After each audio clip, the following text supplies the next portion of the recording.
Hello மக்கள், இது தமாம் shoot case part 2. Part 1 பார்க்காதவங்க போய் செக் பண்ணிட்டு வந்துங்க. கீழே டிஸ்கிரிப்ஷன் தரேன், இல்லாட்டி மேலே ஐ பட்டன்லையும் தரேன். அந்த வீடியோவை பார்த்தீங்கன்னா இந்த வீடியோ பார்க்கறதுக்கு உங்களுக்கு ஈஸியாக இருக்கும். என்ன ஏதுன்னு உங்களுக்கு தெளிவாக புரியும். ஸோ வாங்க வீடியோ பார்க்கலாம்.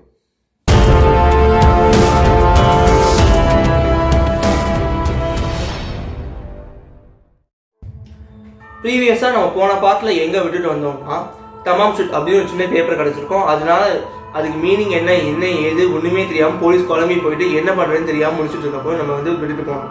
ஸோ அதுக்கப்புறம் போலீஸ் என்ன பண்ணாங்கன்னா, ஸோ அந்த தமாம் ஷூட் அப்படிங்கிற அந்த லெட்டரை வந்து எடுத்து இது ஃபோட்டோவாக இது பண்ணி வந்து போலீஸ்க்கு வந்து ப்ரெஸ்க்கு வந்து அனுப்பிச்சு, இதெல்லாம் எங்களுக்கு ஒன்றும் தெரில, அதாவது இதுக்கான மீனிங் என்ன எதுவும் எங்களுக்கு தெரியல, உங்களுக்கு தெரிஞ்சால் வந்து எங்களுக்கு வந்து இன்ஃபார்ம் பண்ணுங்கள், வந்து ரிலேட்டடாக வேறு ஏதாவது இன்ஃபர்மேஷன் தெரிஞ்சால் கூட போலீஸ்க்கு இன்ஃபார்ம் பண்ணுங்கள் அப்படின்னு வந்து போலீஸ் வந்து சொல்லியிருக்காங்க.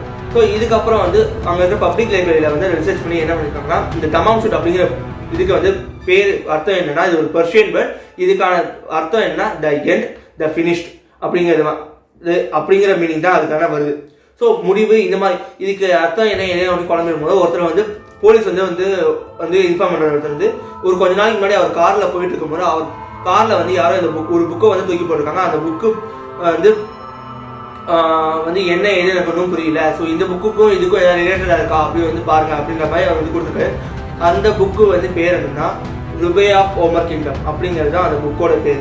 ஸோ இது வந்து ஒரு பெர்ஷியன் புக்கு. இந்த புக்கோட லாஸ்ட் பேஜில் லாஸ்ட் ரெண்டு லெட்டர்ஸ் வந்து மிஸ்ஸிங் ஆகுது. ஸோ அந்த லெட்டர் இப்போ இவர்கிட்ட இருந்து விக்டிம் எடுத்து வந்து தமாம் ஷூட் அந்த வேர்டை வந்து எடுத்து பக்காவாக வைக்கும் போது அந்த பேப்பர் பக்காவாக ஃபிட் ஆகுது, பசில் ஃபிட் ஆகிற அளவுக்கு. இப்போ நம்ம இதெல்லாம் பசில்லாம் வைப்போம் இல்லையா, ஸோ அந்த பசில் எப்படி ஃபிட் ஆகுமோ அந்த அளவுக்கு பக்காவாக ஃபிட் ஆகுது.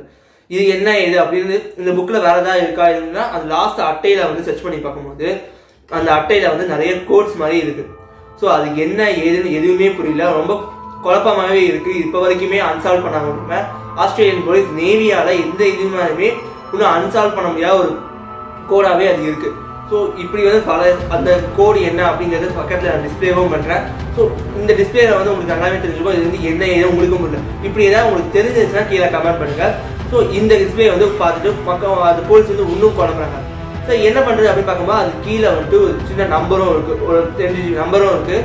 உடனே அது யாருக்கு சொந்தக்காரனாக இருக்குது, அந்த நம்பர் யாருக்கு இருந்தா ஜெசிகா தாம்சன் அப்படிங்கிறவங்களுக்கு தான் அந்த நம்பர் வந்து சொந்தமாக இருக்குது. ஸோ அவங்கள போய் பார்க்குறாங்க, பேசுகிறாங்க அவங்ககிட்ட போயிட்டு. ஸோ அவங்ககிட்ட விசாரிக்கும் போது இந்த மாதிரி புக்கு வந்து ஒன்று இருக்குது, இது மாதிரி இருக்குது. ஸோ அந்த புக்கை வந்து அவங்களும் வந்து ஒத்துக்கிறாங்க, இந்த புக்கு எனக்கு தெரியும், இந்த புக்கை வந்து நான் என் எக்ஸ் பாய் ஃப்ரெண்டுக்கு வந்து முன்னாடி கொடுத்துருக்கேன், இது பண்ணியிருக்காங்க. அவங்க வந்து இப்போ ஃபேமிலியாக ஒரு பொண்ணோட அவங்க வேற ஹஸ்பண்டோட வந்து அவங்க இதுவாக இருக்காங்க, சந்தோஷமாக வந்துருக்காங்க. ஸோ அவங்க வந்து இந்த மாதிரி நான் என் எக்ஸ் பாய் ஃப்ரெண்டுக்கு கொடுத்தேன், ஸோ அவன் வந்து அவர் தான் இது வந்து ஸோ உங்கள் எக்ஸ் பாய் ஃப்ரெண்ட் கொடுத்தீங்க, அப்போ வந்து சும்மா பாருங்கள் உங்கள் எக்ஸ் பாய் ஃப்ரெண்டாக யார் என்னன்ட்டு வந்து இப்போ வந்து அவர் வந்து அந்த விக்டிமாக இருந்தவரை வந்து அவங்க புதைச்சிட்டாங்க.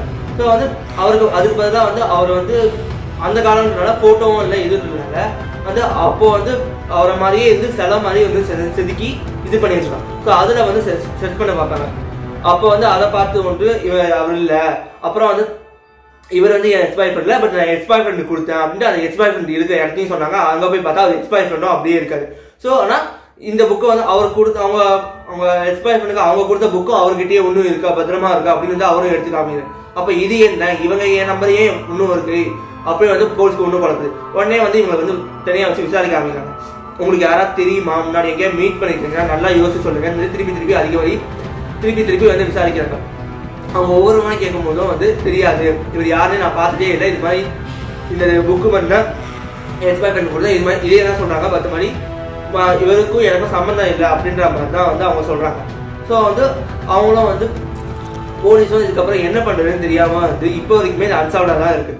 அந்த லேடியை பற்றி இது பண்ணாலும் வந்து அவங்க பொண்ணும் வந்து கொஞ்ச நாள் கழிச்சு ஒரு 20 வருஷம் கழிச்சு வந்து சொல்லும் போது இவங்க சின்ன வயசுலேருந்து அவங்க பார்த்துருந்தாங்க. அவங்க வந்து அவங்க அம்மா கிட்ட சும்மா கேட்கும்போது, அம்மா அவரை பற்றி உனக்கு ஏதாவது தெரியுமா இதுவா அப்படின்னு கேட்கும்போது எல்லா டைமே அவங்க தெரியாது அப்படின்னு தான் சொல்லியிருக்காங்க. பட் வந்து ஒரே ஒரு முறை மட்டும் எனக்கு தெரியும் அப்படின்னு வந்து சொல்லியிருக்காங்க. எப்படிமா தெரியும் அப்படின்னு திருப்பி கேட்கும்போது இல்லை வளராது அவங்களே திட்டிட்டு மறுப்பிட்டு எனக்கு தெரியாது அப்படின்னு தான் திருப்பி சொல்ல ஆரம்பிச்சிருக்காங்க.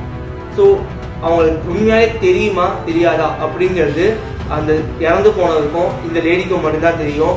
அவர் யார் என்ன அப்படிங்கிறது அந்த இறந்து போனதுக்கு மட்டும்தான் தெரியும். இப்போ வரைக்குமே இந்த மாதிரி இந்த கேசஸ் வந்து பல விதத்தில் மக்களை போட்டு குழப்பிக்கிட்டு தான் இருக்குது. இதை வந்து இந்த கேஸை வந்து சால்வ் பண்ண முடியாமல் தான் சுற்றிக்கிட்டே இருக்கு. இந்த கேஸை பற்றி நீங்கள் என்ன நினைக்கிறீங்க? உங்களுக்கு ஏதாவது க்ளூ அப்படி ஏதாவது தோணுச்சுன்னா அதை கீழே கமெண்ட் பண்ணுங்கள். ஸோ இந்த கேஸை பற்றி என்ன நினைக்கிறீங்களோ கீழே கமெண்ட் பண்ணுங்கள். இந்த வீடியோ உங்களுக்கு பிடிச்சிருந்தா லைக் பண்ணுங்கள். அப்புறம் உங்கள் ஃப்ரெண்ட்ஸுக்கு இது மாதிரி அன்சால்வ்டு மிஸ்ட்ரி கேசஸ், வித்தியாசமான இன்ட்ரெஸ்டிங்கான கேசஸ் இருந்தால் அவங்களுக்கு எதாவது ஷேர் பண்ணி விடுங்க. மேலும் இந்த மாதிரி வித்தியாசமான தகவல்களை தெரிஞ்சுக்கணும், இல்லாட்டி இன்ட்ரெஸ்டிங்கான கேசஸ் தெரிஞ்சுக்கணும், இது மாதிரி தெரிஞ்சுக்கணும் நம்ம சேனலை சப்ஸ்கிரைப் பண்ணுங்கள். இன்னொரு நல்ல வீடியோவில் பார்க்க வரைக்கும் டாட்டா, பை பை.